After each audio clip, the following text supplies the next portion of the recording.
ఆర్థిక పరిమితుల్లో అంటే అదే ఇప్పుడు సాధ్యమవుతుందా? ప్రస్తావన వస్తుంది. అంటే ఇప్పుడు ఈ కాలేజీలకి అయ్యే ఖర్చు కేవలం 7,000 కోట్లే కదా!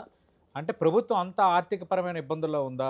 ఆర్థిక స్థితి ఖచ్చితంగా. అంత ఘోరంగా ఉందా అని. ఖచ్చితంగా ఉంది. హ్మ్. 10,00,000 కోట్ల అప్పు డెట్ సర్వీసింగ్ కోసం ఇవాళ 72 కోట్లు ప్రతి నెల ప్రతి సంవత్సరం కడుతున్నాం. హ్మ్. 93,000 కోట్లు జీతాల పెన్షన్లకు పోతున్నాయి. ఇతరత్ర సంక్షేమ అభివృద్ధి కార్యక్రమాల కోసం సెంట్రల్లీ స్పాన్సర్ స్కీమ్స్‌కి గతంలో ఉంటే 94 స్కీమ్‌లు వాళ్ళు మూసేశారు. ఓకే.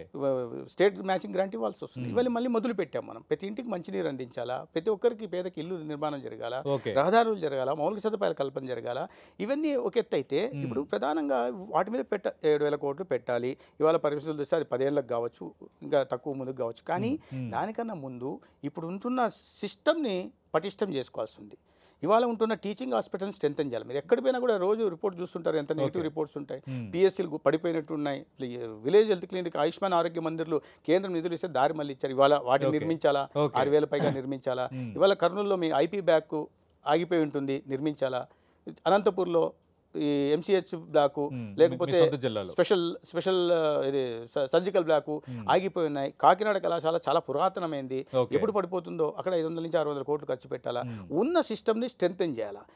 నా ఇదేంటంటే ఇవాళ పీపీపీ మోడ్లోకి వెళ్ళి అంటే ముఖ్యమంత్రి గారి ఆలోచన పీపీపీ మోడ్లోకి వెళ్ళి టెర్షరీ హెల్త్ కేర్ని ప్రైవేట్ పరంగా స్ట్రెంథెన్ చేస్తూ యాజమాన్య హక్కులు మన దగ్గర ఉంటాయి. 33 తర్వాత మనకే వస్తుంది, పర్యవేక్షణ మన చేతిలో ఉంటుంది.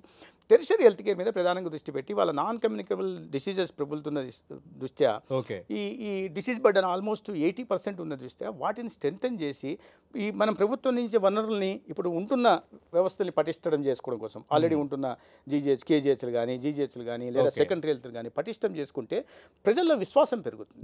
ప్రభుత్వ ఆసుపత్రుల పట్ల ఆ విశ్వాసం పెంచే దిశగా ఒకవైపు దాన్ని నేను చెప్పినట్టుగా ఫైనాన్స్ చేస్తారు, ఆపరేట్ చేస్తారు, ట్రాన్స్ఫర్ చేస్తారు. రెండో వైపు మన దగ్గర ఉన్న వనరులను వీటిని కాపాడుకొని వీటి మీద ఖర్చు పెట్టి పెట్టుబడులు పెట్టి స్ట్రెంథెన్ చేయాలి. ఆ దిశగా ప్రయత్నాలు మేము చేస్తున్నాం. కాబట్టి ఉభయ కుశలోపరి ప్రజలకి మంచిది, వైద్య విద్యార్థి చదవాలనుకుంటున్న విద్యార్థులకు మంచిది. అదేవిధంగా ప్రభుత్వ రంగంలో కూడా ప్రజల్లో విశ్వాసం నింపడం కోసం, పటిష్ట చేయడం కోసం దిశగా తీసుకున్న నిర్ణయం ఇది. అంటే ఈ పీపీపీ విధానాన్ని కొందరు ఐఏఎస్లు అంటే మాజీ ఐఏఎస్లు మాజీ ఐపీఎస్లు కూడా తప్పుపడుతున్నారు. పివి రమేష్ లాంటి ఐఏఎస్లు, జెడి లక్ష్మీనారాయణ లాంటి ఐపీఎస్లు. ఇది కరెక్ట్ కాదు, ప్రభుత్వం అనేది అసలు ఆ మోడల్లో వెళ్ళకూడదు, విద్యా వైద్యం సంబంధించి ఆ మోడల్ ఆలోచించకూడదు. విద్యా వైద్యంలో ఉన్న వాళ్ళకి తెలియదా? నేను అనేది ఇన్ని సంవత్సరాలుగా ప్రభుత్వ ఆల్ ఇండియా సర్వీస్లో పనిచేశారు, ఇదే శాఖల్లో కూడా వాళ్ళు పనిచేశారు. ప్రభుత్వంలో పనిచేసినప్పుడు ఒక రకంగా బయటకు వచ్చిన రకంగా నేను విమర్శించడానికి మాట్లాడట్లే. మన జీడీపీలో ఎంత ఖర్చు పెట్టేవాళ్ళమండి? 0.7%. ఏ రోజు నేను ప్రశ్నించారా? ఇవాళ నరేంద్ర మోడీ గారు ప్రధానమంత్రి అయిన తర్వాత ఆయుష్మాన్ భారత్ ద్వారా కానీ ఇతరత్ర కానీ ఇవాళ దాదాపు 3.5% జీడీపీలో ఖర్చు పెట్టే పరిస్థితిగా తీసుకెళ్లారు కేంద్రం రాష్ట్ర నిధుల్ని. అది జరుగుతూ ఉంది.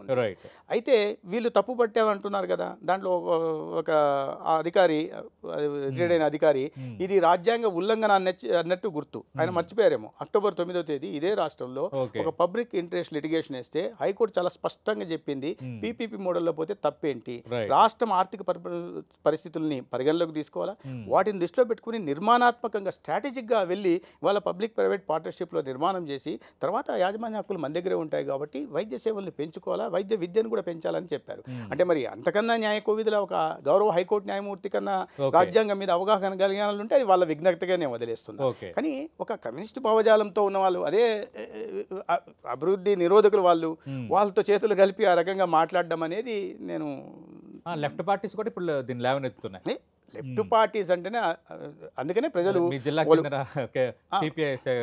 లేదు. రామకృష్ణ గారికి నా గురించి కూడా మాట్లాడారు. ఆయన మాట్లాడుతూ సవాల్ ఇసురుతున్నాడు అంటే ఆయన అసెంబ్లీలో ఉన్నాడు, ప్రశ్నించాడు కూడా, సవాల్ ఇసురు అసెంబ్లీకి చర్చకు రమ్మన్నా, ఒక వేదిక, ప్రజాస్వామ్యంలో అసెంబ్లీ వేదిక రమ్మన్నా, వీరికి అవకాశం లేదు కాబట్టి లేదు అనేక విషయాల్లో మాట్లాడుతున్నా. ప్రతి చోట మాట్లాడితే నేను సిద్ధంగా ఉన్నా. అడ్డంగా కాకుండా, వితండవాదం కాకుండా మీరు పాయింట్ మీద మాట్లాడితే ఏ వేదిక మీదైనా నేను మాట్లాడడానికి సిద్ధంగా ఉన్నా.